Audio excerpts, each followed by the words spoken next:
Welcome back, viewers. We have one more question to Mohammed Hussain, Simple and Smart Insurance, and the question is, what can you advise our viewers in terms of insurance? The simple and best thing I can really advise any person out there that's either looking to do a business or who has an existing business is also ultimately, in regards to the insurance, is look at what you've got in place. Don't always look at the price, because sometimes paying that bit more can benefit your business in more ways than one. Also, there's no embarrassment in asking questions if you don't understand something. No one's going to say to you, why are you asking that question for? If they do say that to you, then definitely they're the right broker or the right insurer. We're out there anyway to help people. Our lines are open for anybody to help. Whether you're a customer or not a customer, just pick up the phone. We'll help you, no problem. But ultimately is, don't just pay. Read your documents, read the clauses. They're there for a reason. And guys, the insurance companies are out there to help you guys. They're not there just to take your money. Okay. They ultimately want to pay out for claims if you deserve to be paid out for the claims. Meaning, adhere to the extensions and the clauses, and you will be paid out. Okay, thank you very much. Okay. Thank you, Mohammed Hussain. Thank you. And by all means, obviously, we're going to continue with Yeah, of course. Kauthar.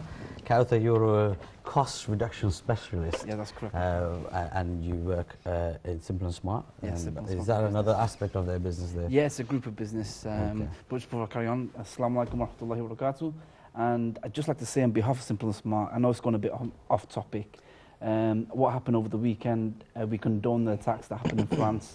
And we ask all the Muslims out there to pray for the people that have passed away and for their families. And we condone all of the attacks that are going on across the world. Thank you. Yes, that's a very important point there, actually. Yeah. How important is cost saving in a business? I'd say it's very, very important. I feel it's an integral part of any business.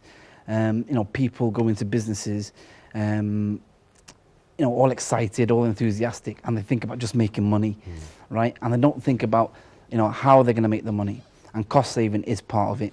When I say they think about making money, they just think about sales, pushing sales through, get as many businesses as they can, customers, etc., and just getting money. I'll use a restaurant example because since we've been talking about restaurants, when setting up a restaurant or any business, you need to work out beforehand, right? What's it going to cost? What are your essential costs? And you should have a budget for it. Example, you've got 4 types of main costs that's going to apply to most businesses. Your energy, which is your gas and your electric, and your utilities such as water. You've got merchant services if you're going to use a PDQ machine, which is the way forward now. So you need to take that into account. And insurance, which is very, very important as well, as Mohammed Hussain mentioned before. And then you also have your merchant services, electric, energy, and you also need to take into account your wages. They're very, very important. So once you've got all that worked out, or as a rough spend, you can then work out what you're planning on to take in terms of business. So let's say if I want to take £5,000, for example, a week, right? I need to work out beforehand what my expense is going to be on a £5,000 a week business. And in order to do that, you need to do a bit of research. Look around, go through other businesses. Surely everyone does that, though, right? You'd be surprised. You'd be very surprised. People, because again, the excitement takes over, you see. When the excitement takes over, all they're thinking about is making money. Yes, I'm owning the business. Because owning the business is quite a flagship amongst anyone, really. It's something to be proud of.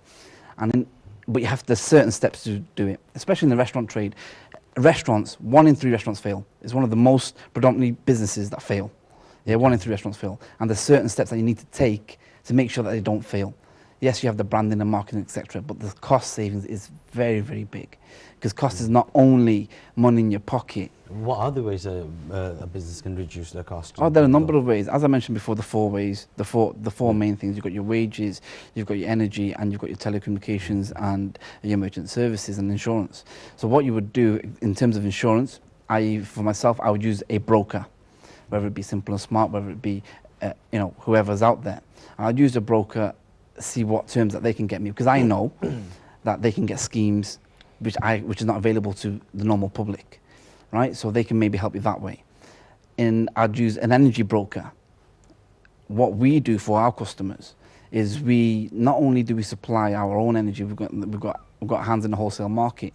We scour the market for them if we can provide them a better rate than what they've got at the minute, right? Or what they would get just by picking up the phone to How much a is an average supplier. saving with someone? Well, we've saved customers from, it could be from £500 a month, yeah, which is quite a big saving across the year.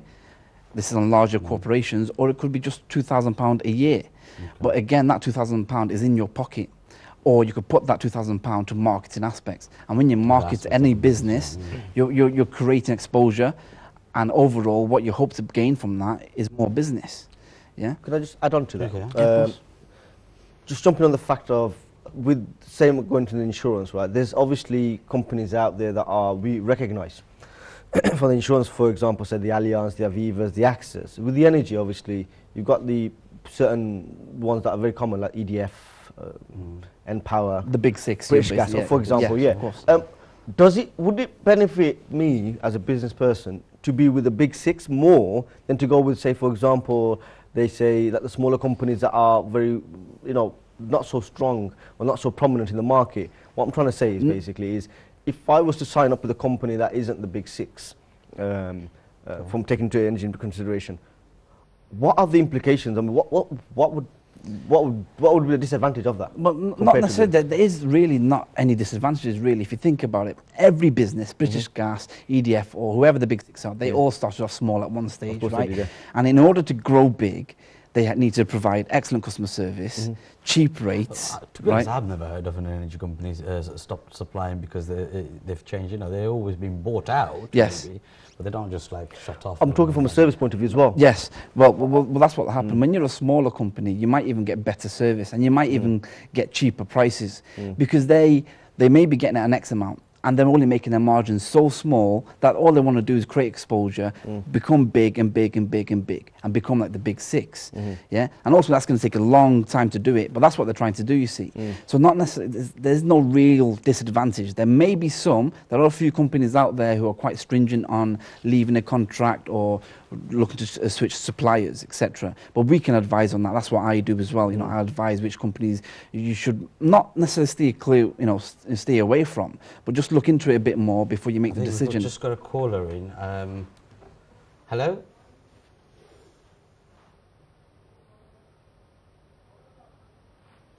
We've got a caller in. I think that's cut off again. Sorry to disturb you. No, There's no something problem. wrong with the technical telephone line for some reason. No, I understand that. I think the biggest problem with energy companies being big or small isn't the biggest problem out there in the market, is it? No, definitely not. What people find out in that is when they're looking to cost save and let's say they found somewhere else which is a lot cheaper, right? They could be saving a couple of pence on a unit, which ultimately is a few £1,000s across or over the year. And what they're trying to do is when they try to leave that supplier, they find that they can't leave the supplier because that supplier wants to keep hold of their custom. So in this sort of industry, 9/10 of the law is possession, right? So they ultimately hold your line. They ultimately supply you. So they ultimately have the winning hand, you see, your current supplier. So when you go to choose a different supplier, there are certain measures that you have to fulfill, especially if you go to a broker, etc. There needs to be, all your details need to be given accurately, which meters that need to be done. And you've got to make sure that you have exceeded your contract, but still within your notice period. And that notice period is your renewal date, you see. Right, you have a renewal date, for example, let's say Npower, for example, they use 90 days, right, yeah? So 90 days before the expiry of your contract. So you have to notify them within that 90 days that you're looking to leave. And then only then will they release you. If that 90 days expires, then you become into a fluctuate contract, or they might even do your automatic renewal. And then you're back into a contract, and you can't. So those are some of the problems that you may face in switching suppliers. And big and small companies, amongst big and small companies. Other than that, I wouldn't say there are any big, differences between them both. So, for example, if someone saved £500 on their insurance premium, £2,000 example you showed on their energy, maybe another £1,000 on their electric. Energy is two parties, so they've got gas and electric. So that's nearly like £3,500. Yeah, £3,500. And then you've got to take into account if they shop around for telecoms, telecommunications. That's what we do for customers. We provide our own lines as well, and merchant services. My advice would be to shop around, right, and see what you can get from different certain suppliers. look at the rates, what you're currently getting now, look what X supplier is supplying, look what Z supplier is supplying, and what rates are they going to give you, and then you compare, and then you have a look at it. At the end of the year, do you know what? I could save £6,000 here, and you can either look at two ways. With that £6,000, you either put it in your pocket, but what I would do, which I feel is very, very good, So you is use it advise to your marketing. clients, Yeah, I would advise my clients to put it towards marketing. And when I say marketing, is creating exposure for your business, whether that might be leaflets, branding, website, you know, posters, or you know, branding a car, whatever, you know, you could do it. And again, some people might say, well, you know what, that's costing me money. I'm not looking to cost money. I'm not looking to spend money. But what I'd say to those my clients is, well, hold on a second, you'll be spending that money anyway. So in effect, you're saving money, but you're actually utilizing that money in a much better way to your advantage, rather than just having to pay for something which you need to, which is a necessity. Okay. Yeah. So you're effectively doing what the large corporation companies would do, keeping a purchaser or a cost analyst on the side. That's what you're doing. You're providing. Yeah, Is that's that a correct. service you charge for? No, to be that is completely free. That is completely free. Okay. I mean, all the customers have to do is, you know, if they just want some advice, they don't have to become a client of mine. What we do is completely free. The way we work is we do not charge our customers. We charge our suppliers, the suppliers Okay. who are going to be supplying our potential customers. We charge them.